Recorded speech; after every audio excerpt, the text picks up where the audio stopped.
ফেসবুকে মহানবী হযরত মুহাম্মদ সাল্লাল্লাহু আলাইহি ওয়াসাল্লামকে নিয়ে কটূক্তির অভিযোগে উত্তপ্ত হয়ে ওঠে রংপুরের গঙ্গাচড়া উপজেলা। এর জেরে হিন্দুপাড়ায় হামলা ও ভাঙচুরের ঘটনায় এখনও শনাক্ত হয়নি কোনো হামলাকারী। অভিযোগ, এই ঘটনায় ভুক্তভোগীরাও চিনতে পারেননি হামলাকারীদের। হিন্দুরা কীভাবে নির্যাতিত হচ্ছি, কীভাবে নিপীড়িত হচ্ছি, আমাদের পাশে দাঁড়ানোর মতো কাউকে পাচ্ছি না।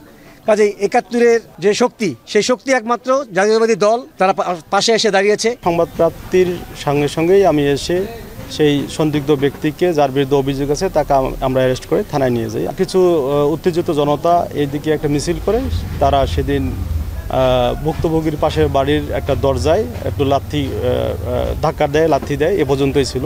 পরের দিন হঠাৎ করে আবার তারা একটা বড় মিছিল নিয়ে তারা চলে আসে।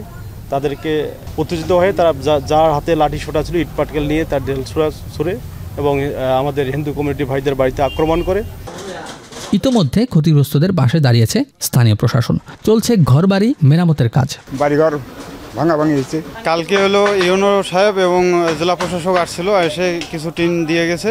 বলছে যে ঘর ঠিক করে নেন। কালকে ইউনো সাহেব টিন দিয়ে গেছে কখন করিয়া, যে আপনারা এই টিন দিয়ে কাজ শুরু করো, আমরা আবারও কালকে টিন দিব। বাড়িঘর মেরামত করতেছি, যে ঘর ভাঙছে তার মেরামত করতেছি। আমাদের মেম্বার সাহেব লাগিয়ে দিয়েছে।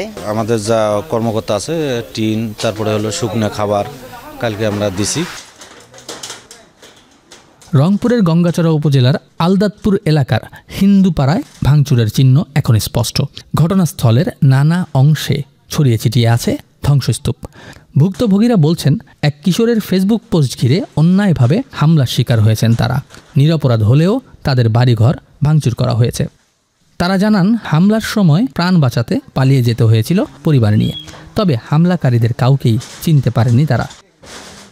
স্থানীয় প্রশাসনের দাবি, ফেসবুক পোস্ট দেওয়ার সঙ্গে সঙ্গেই অভিযুক্ত কিশোরকে আটক করে কারাগারে পাঠানো হয়েছে। শনিবার উত্তপ্ত পরিস্থিতি নিয়ন্ত্রণে আনা হলেও রোববার দুপুরে ফের হামলা চালায় একদল উচ্ছৃঙ্খল জনতা।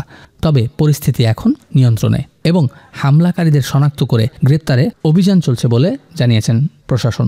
প্রশাসন এবং উপজেলা প্রশাসনের পক্ষ থেকে সকল ঘর যেগুলো ক্ষতিগ্রস্ত হয়েছে সেগুলো মেরামত করা হচ্ছে।